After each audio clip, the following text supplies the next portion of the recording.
Here is the same text rewritten into one continuous paragraph without skipping, changing, or missing any words. Only the line breaks have been removed.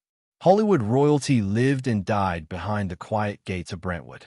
On Sunday, December 14th, the world woke to the news that Rob Reiner, the comedic genius behind Archie Bunker's Meathead, the visionary director of Stand By Me and When Harry Met Sally, was dead, along with his wife, Michelle Singer Reiner. It was a tragedy, a homicide investigation on an impossibly grand scale. But the true, gut-wrenching shockwave hit hours later when the Los Angeles Police Department announced their suspect. The name will shock you. The Reiner son and the shattered image. The 911 call came from the family's sprawling Brentwood estate, a sanctuary of celebrity and wealth nestled in the quiet hills of Los Angeles. The initial reports were sparse but devastating. Rob Reiner, 78, and Michelle Singer Reiner, 68, were found dead inside their home. Homicide was immediately suspected. The Los Angeles Police Department's Rubber Homicide Division, RHD, took the lead, a clear signal of the gravity and high-profile nature of the case. The media frenzy was instantaneous. For hours, the story was one of simple, colossal loss. A legend had fallen, an adored partner was gone. Then came the moment that turned tragedy into unimaginable horror. That same day, the lab confirmed an arrest. Not a burglar, not a fan, and not a stranger, but a member of the Reiner family. Nicholas "Nick" Reiner, the couple's 32-year-old son, was taken into custody. The shock was total, immediate, and visceral. This was not the typical tabloid scandal. This was a fundamental breach of the familial bond. Rob Reiner was a man beloved for directing films about heart, loyalty, and justice, and for speaking publicly about the importance of family and mental health. Now, his legacy was violently redefined by an alleged act of parricide. The contrast between the Reiner family's public image, that of a politically active, artistic, and successful Hollywood dynasty, and the harsh reality of a police booking photo was devastating. Nick Reiner, a product of privilege and Hollywood pedigree, was now held without bail, booked on suspicion of killing. Nick Reiner was not an entirely private figure. He was, in his own right, a struggling filmmaker who had worked on independent projects. Most significantly, his life had already been laid bare for public consumption and sympathy. In 2016, his father, Rob Reiner, directed the film Being Charlie, a story about a privileged young man battling addiction and being repeatedly sent to rehab. The film was an open, painful depiction of the family's own reality. Nick Reiner received his story by credit on the film, a confirmation that the subject matter was deeply personal, perhaps an attempt by the family to turn private pain into public understanding and help. In the wake of the homicides, the narrative of a supportive family grappling with an afflicted son suddenly inverted. The public knowledge of Nick's history, his documented struggles with substance abuse, reports of arrests or institutionalization, and the ongoing, agonizing battle of his parents to save him, transformed from a tale of love and perseverance into a tragic foreshadowing. While a motive had not been released by authorities, the years of turmoil now spoke volumes about the underlying instability that had fractured the Reiner household. The official charges and the unfolding legal process will eventually answer the clinical question of how this happened. But the core tragedy remains focused on the unbearable who, the son, Nick Reiner, the one person whose life was intertwined with the victims from birth, now allegedly responsible for their violent end. The golden image of a supportive Hollywood family was not just cracked, it was irrevocably shattered. But to understand the true measure of this devastating act, we must look deeper into the relationship that defined the tragedy, the complex, often fraught dynamics of the Reiner family behind the closed doors of their famous home. Family dynamics. Beneath the Hollywood surface, Rob Reiner and Michelle Singer Reiner represented a rare model of stability in an industry defined by volatility. They married in 1989 and built a life that seemed centered less on red carpets and more on philanthropy, political activism, and raising a family. Michelle, a highly respected photographer and producer, often worked alongside her husband, serving as a quiet but powerful force behind his creative and public endeavors. Their partnership spanned 3 decades, a remarkable feat in Hollywood that cemented their image as an enduring power couple defined by mutual dedication. Their household was built on two significant legacies. Rob Reiner carried the weight of his own iconic status, first as the Emmy-winning meathead on All in the Family, a role that defined a generation's political and social commentary, and later as the visionary director of films that became cultural touchstones.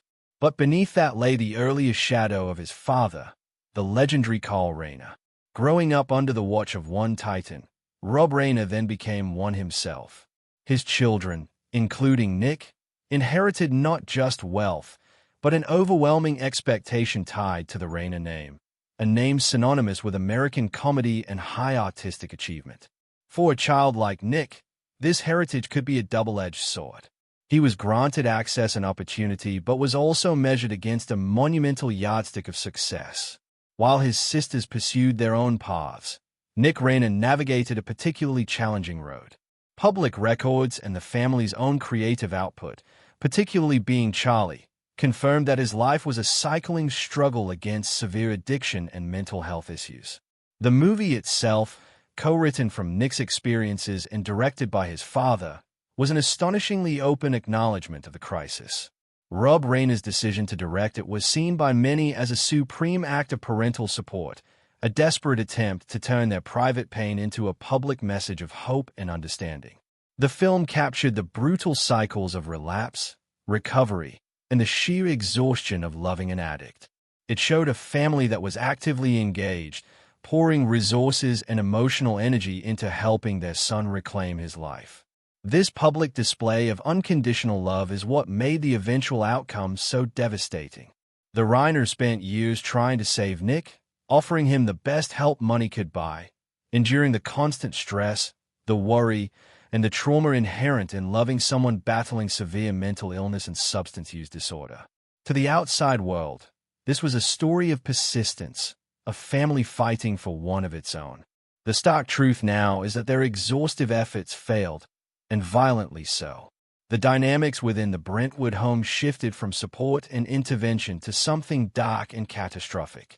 Whatever complex, unresolved issues existed beneath the surface, the resentment, the pressure, the fear, the desperation, they ultimately combusted into a domestic tragedy that destroyed the very foundations the parents had spent their lives building.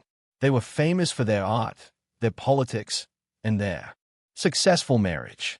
But in the end, they became victims of the hidden storm that had been raging inside their family for years. Their lives were cut short, but the world had already been shaped by Rob Reiner, a man who consistently used his platform to reflect the complexity and warmth of the human experience on screen. The shadow of a titan, the tragedy is magnified by the sheer scale of the void Rob Reiner leaves behind. Few figures in Hollywood have so seamlessly transitioned from being a cultural icon in front of the camera to becoming one of the most respected, versatile, and successful directors working behind it. Reiner's career began in the defining American sitcom of the 70s, All in the Family. As Michael "Meathead" Stivic, he was the earnest, progressive foil to Carol O'Connor's bigoted Archie Bunker. This role didn't just earn him 2 Emmy Awards. It positioned him as a central figure in the national conversation, a symbol of the youthful liberal energy challenging old norms. He was a household name before his 25th birthday, forever etched into the American consciousness. But unlike many actors who remain trapped by a breakout role, Reiner made the difficult and brilliant pivot to directing in the early 80s. His first major directorial hit, This Is Spinal Tap, 1984, established his comedic genius and eye for absurdity, becoming a seminal work of the mockumentary genre. This film alone would have secured his place in history, but he was just getting started. What followed was one of the most remarkable directorial hot streaks in cinematic history, a run defined by its startling versatility. He gave the world the heartbreaking coming-of-age story of friendship in Stand By Me, 1986. He then pivoted effortlessly to fantasy adventure with the endlessly quotable and beloved classic, The Princess Bride, 1987.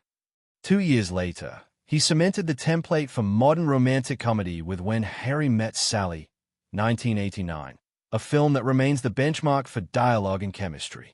He was not content to stay in one lane. Reiner took on psychological horror with Stephen King's Misery, 1990, delivering an Oscar-winning performance from Kathy Bates. He then moved into courtroom drama with the intense, military-themed A Few Good Men, 1992, which earned him an Academy Award nomination for Best Picture. This golden run demonstrated a profound understanding of storytelling, the ability to draw powerful performances from actors, and a consistent thread of humanism regardless of the genre. Beyond the films, Reiner was a high-profile, outspoken political activist. He was a co-founder of the American Foundation for Equal Rights and used his influence to champion causes he believed in, often becoming a lightning rod for controversy but never backing down from his convictions. His public persona was one of moral courage and engagement. The man who crafted stories of enduring love, unbreakable loyalty, and the pursuit of justice has had his own story tragically and violently rewritten. His career stands as a monument to his genius. Yet every viewing of a Rob Reiner film now carries the heavy, somber weight of the fate that awaited him and his wife at home. The great, defining irony is that the man who explored the deepest recesses of the human heart on screen was allegedly killed by the one person he was trying hardest to save. The law is now tasked with navigating this unique, horrifying confluence of celebrity, mental illness, and ultimate violence, as the criminal justice system prepares for the legal battle that will define the rest of Nick Reiner's life. The scarred legacy. The investigation into the double homicide of Rob and Michelle Reiner immediately transitioned from the initial shock of discovery to the grim reality of the prosecution.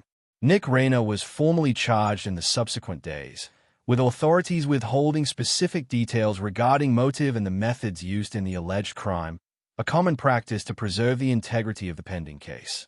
The legal proceedings will be one of the most watched celebrity-adjacent trials in years, forced to grapple with complex issues of alleged familial violence, history of addiction, and mental health capacity. The trial promises to be a battle over what transpired in the Reiner home and, potentially, the mental state of the suspect. The defense is almost certain to argue the extensive history of mental health struggles, leveraging the same information that the family made public through Being Charlie. The prosecution, however, will focus on the evidence of an intentional, violent act. Regardless of the outcome, whether a conviction for killing or a plea based on diminished capacity, the result will be a public, painful dissection of the family's final, desperate years. The fallout across Hollywood and the political sphere was profound. Tributes poured in from former co-stars, directors, and political figures who had worked closely with Reiner. The public expressions of grief were layered with disbelief, a collective inability to process the violence committed against a man whose work was synonymous with warmth and social consciousness. It was a loss that struck at the heart of Hollywood, an institution that often trades on the illusion of control and happiness. The narrative of Rob Reiner's life is now irreversibly scarred. His filmography remains a towering achievement, but his legacy, once a straightforward tale of success and advocacy, is now shadowed by tragedy. His work will forever be viewed through the lens of his shocking death. When audiences watch A Few Good Men, they will recall the final, fatal breakdown of trust that occurred in his own family. When they watch When Harry Met Sally, they will be haunted by the loss of the enduring love he shared with Michelle. This case forces the public to confront the uncomfortable truth that wealth and fame offer no insulation from the most terrifying domestic calamities. The Reiner story is a devastating final act that underscores the fragility of the American dream and the brutal power of mental illness and addiction, capable of dismantling even the most privileged and supportive family structures.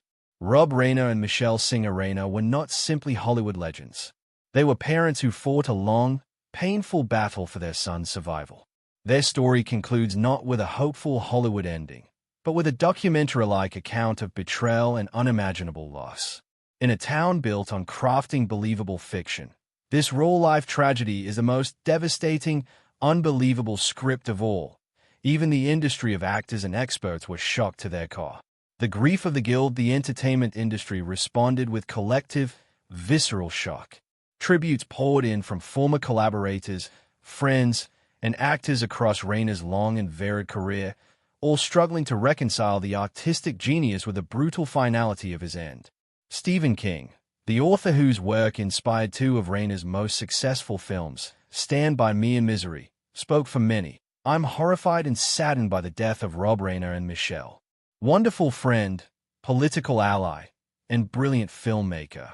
Rest in peace, Rob. You always stood by me. The quote was a poignant and literal callback to the film about childhood friendship and loyalty. The tributes highlighted Reiner's rare ability to transition between genres and mentor talent. Kathy Bates, who won an Oscar under Reiner's direction in Misery, said he was brilliant and kind, a man who made films of every genre to challenge himself as an artist.